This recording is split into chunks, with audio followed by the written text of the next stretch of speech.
Nunca imaginé que mi final llegaría entre aplausos que no eran para mí. Entre sonrisas que me excluían. En una sala iluminada por luces cálidas donde todos celebraban algo que para mí era una tragedia silenciosa. Estaba sentada en la penumbra, apenas visible, en la última fila de un salón decorado con flores blancas y doradas. Mientras en el escenario, mi hija, la misma que yo había criado con cada fibra de mi ser, se arrodillaba frente a otra mujer y decía las palabras que destrozaron lo que quedaba de mi alma.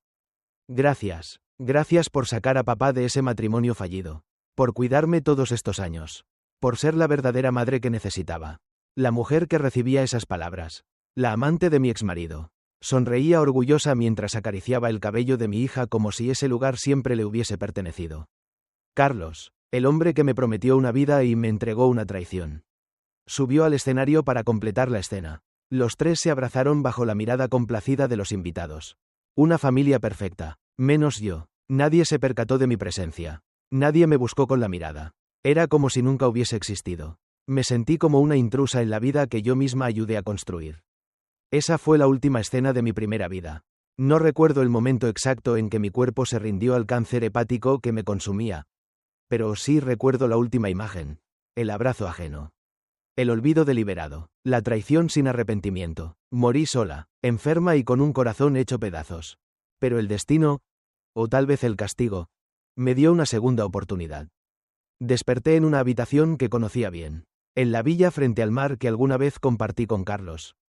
El sol se colaba por la ventana. Y frente a mí, una niña me observaba con una expresión que nunca supe descifrar del todo. Anita, mi hija. Tenía apenas 8 años. Sus ojos brillaban con esa malicia infantil que creí siempre fruto de la confusión. Si te divorcias de papá, nunca volveré a llamarte mamá. Me dijo con voz aguda y decidida. Me quedaré con él, y tú te verás crecer sola. Era exactamente el mismo día en que, en mi vida anterior, luché por la custodia. En aquel entonces, ignoré esas palabras, creyendo que el amor maternal todo lo podía. Me entregué por completo a criarla. Soporté sus silencios, sus desprecios, sus palabras crueles. Nunca volvió a llamarme mamá. Me odiaba, y yo aún así la amaba. Pero ahora, con todos esos recuerdos en mi mente, con el conocimiento de cada herida futura, de cada sacrificio inútil, tomé una decisión distinta, una que cambiaría el curso de todo. Me parece bien, le respondí, con voz serena pero implacable. No quiero una hija desagradable. Carlos, que estaba junto a ella, se giró hacia mí como si hubiera recibido una bofetada. Su rostro pasó de la sorpresa a la furia en segundos. ¿Qué demonios estás diciendo delante de la niña? Pero yo ya no era la misma mujer. No la que rogaba, no la que se humillaba. Miré a Anita con frialdad. Si no quiere quedarse conmigo, entonces está bien. Yo tampoco la quiero, no la quiero. Anita rompió a llorar, como lo hizo aquella vez. Solo que en la otra vida mis lágrimas la acompañaron. Ahora, ni un músculo de mi rostro se movió. Carlos intentó calmarla. Usó las mismas palabras que ya conocía de memoria. Tu madre te ama, te cuidó, te llevó en su vientre 9 meses. Pero ella seguía gritando. Mami mala, odio a mami, no quiero a mami. Carlos me acusó de ser cruel. Me preguntó si acaso era apta para ser madre. Yo respondí con la verdad más dolorosa. Fue ella quien me rechazó primero. Solo estoy respetando su deseo. Anita me gritó que la que había abandonado a la familia fui yo. Que no la amaba, que por eso papá había buscado a otra mujer. Que no era suficiente, que nunca lo fui. Cada palabra era una daga, una repetición de la vida anterior. Solo que ahora, cada cuchillada la sentía con la insensibilidad del que ya ha muerto una vez. Recordé las noches en vela, las comidas que nunca disfruté, las veces que me quedé sin dinero para mí pero le compraba lo mejor a ella. Recordé haberme arrodillado emocionalmente durante años. ¿Para qué?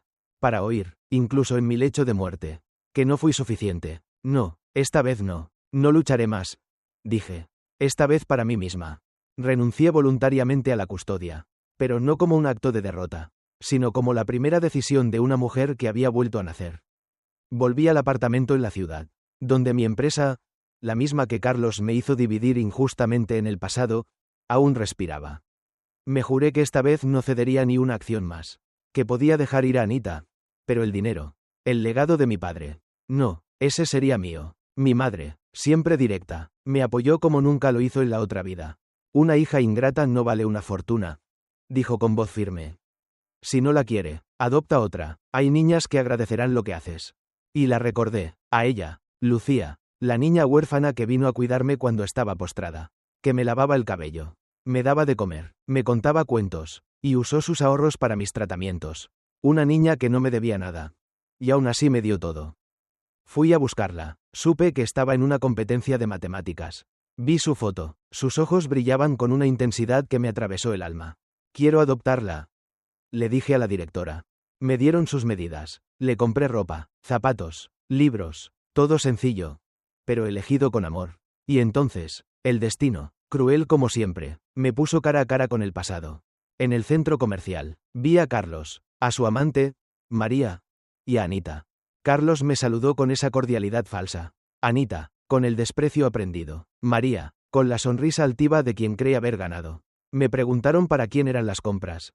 Para mi hija, respondí. Estoy adoptando a una niña. Se llama Lucía. El impacto fue inmediato. ¿Estás reemplazando a Anita con una huérfana? Espetó Carlos con veneno. No estoy reemplazando a nadie. Dije. Estoy eligiendo una familia. Esta vez, yo decido. Y esa decisión lo cambió todo. Me enfrenté a Carlos legalmente.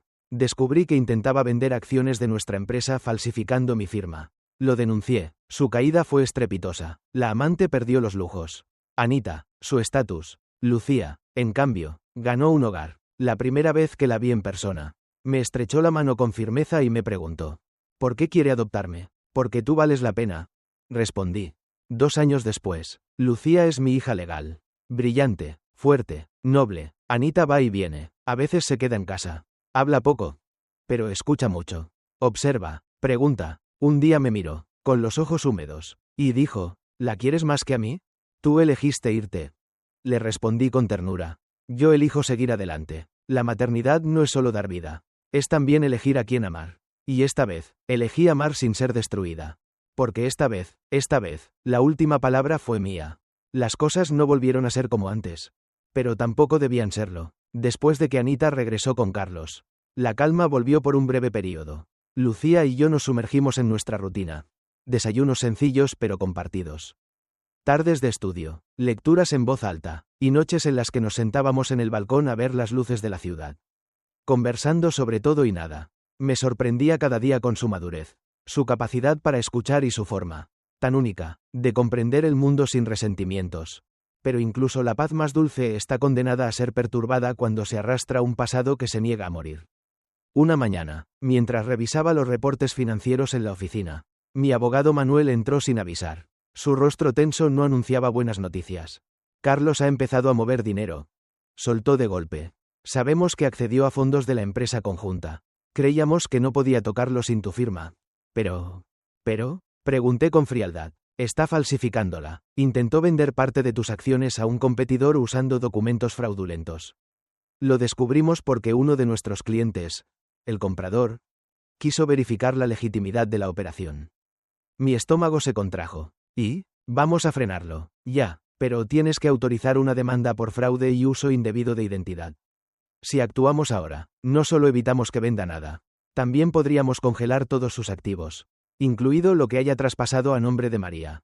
No titubee, hazlo, sin contemplaciones. Esa misma tarde, Carlos me llamó. ¿Estás loca? Escupió, furioso. ¿Una demanda? ¿A mí? Soy el padre de tu hija. Y yo soy la madre de una niña que crié sola mientras tú vaciabas mis cuentas. Así que, dime, ¿quién traicionó a quién primero? Esto te va a salir caro, amenazó. Carlos, ya me salió caro. Me costó años, salud, dignidad. Ahora, solo voy a cobrar lo que me pertenece. Colgó, y por primera vez, sentí que la rabia no era mi enemiga, sino mi combustible. Lucía notó que algo ocurría. Siempre lo hacía. ¿Tu exmarido otra vez? Preguntó mientras cortaba verduras para la cena. Asentí. Ella no preguntó más. Solo me sirvió un plato y lo dejó sobre la mesa.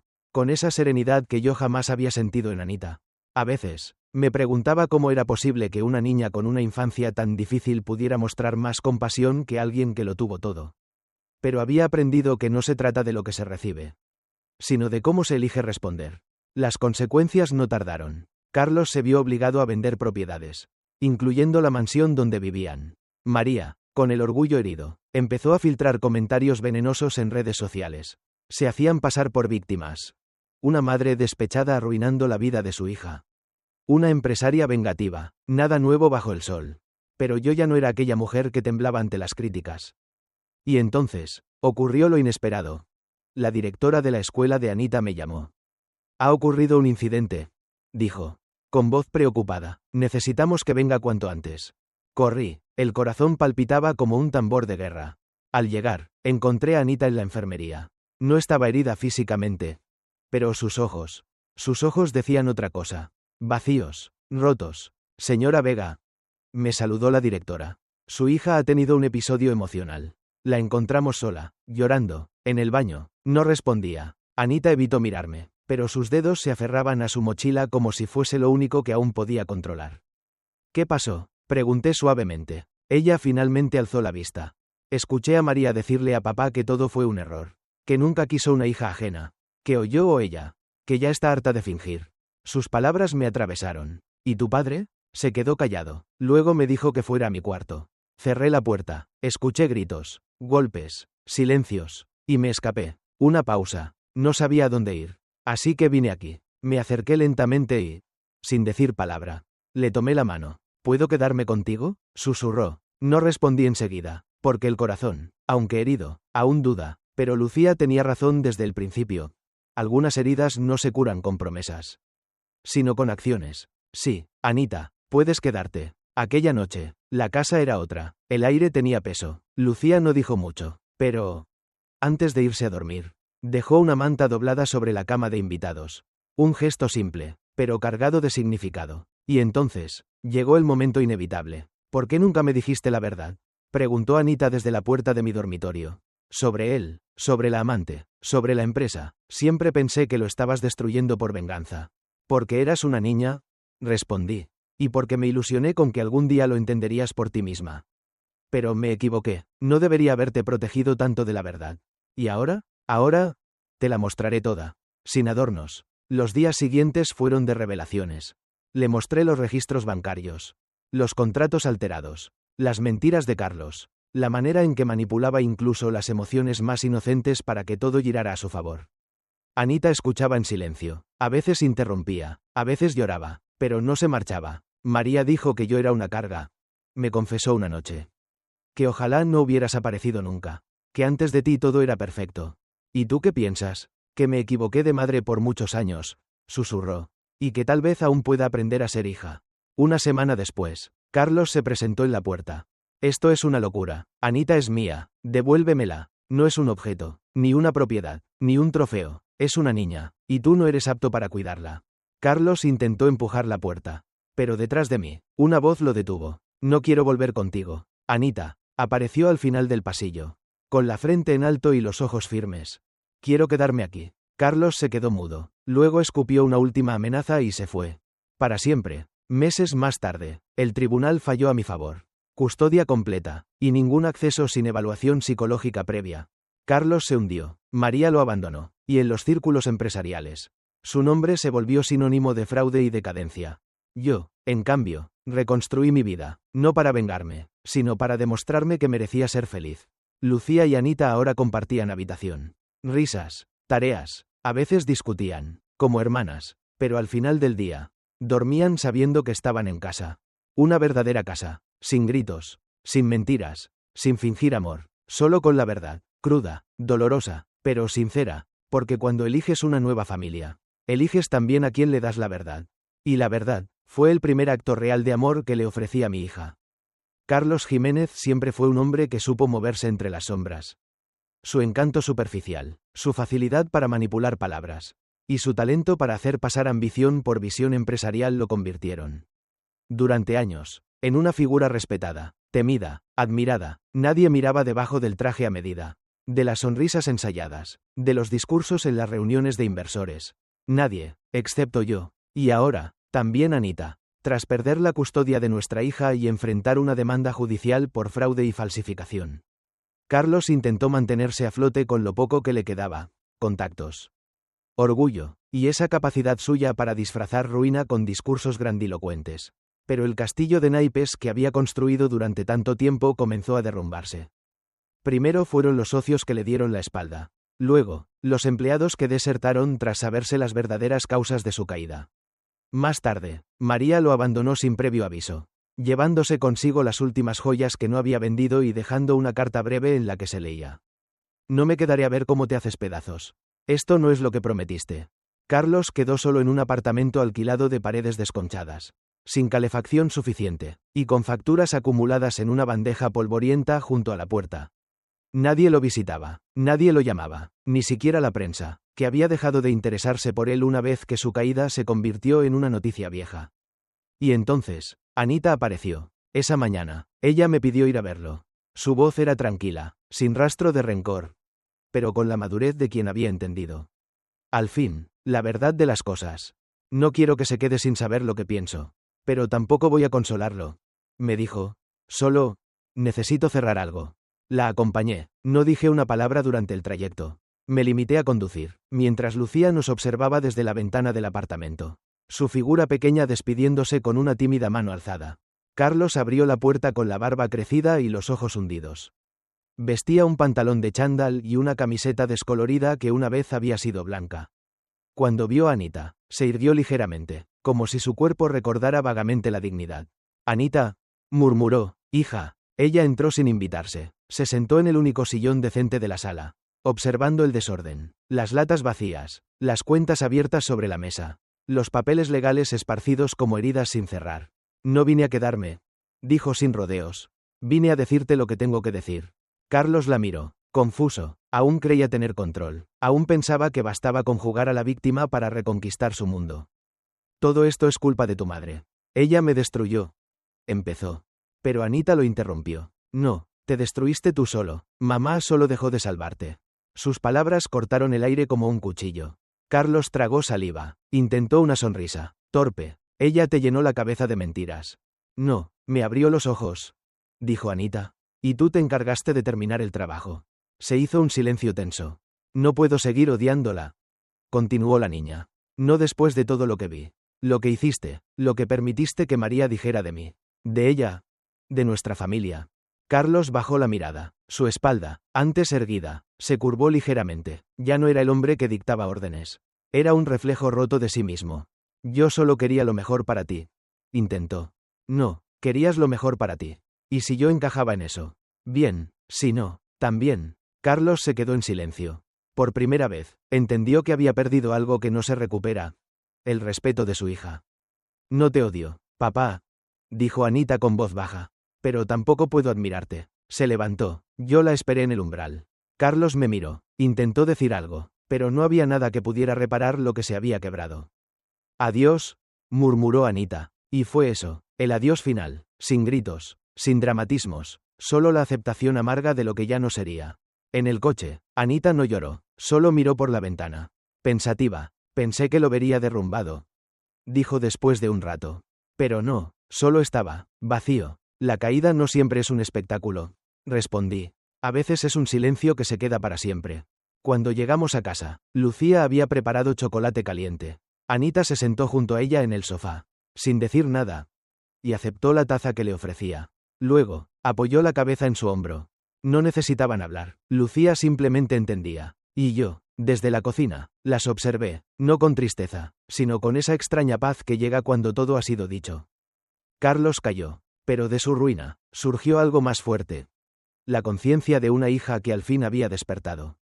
Y en ese despertar, encontré mi mayor victoria. Pasaron 2 años. 2 años desde el divorcio definitivo. Desde el día en que Carlos fue apartado de nuestras vidas como una sombra que, al fin, encontró su ocaso. 2 años desde que Anita, con la voz temblorosa, me pidió permiso para quedarse. No solo unos días, sino para siempre. Y desde que Lucía, sin decir una palabra, le dejó sitio en el armario. La vida, a su manera silenciosa, nos enseñó a respirar juntas.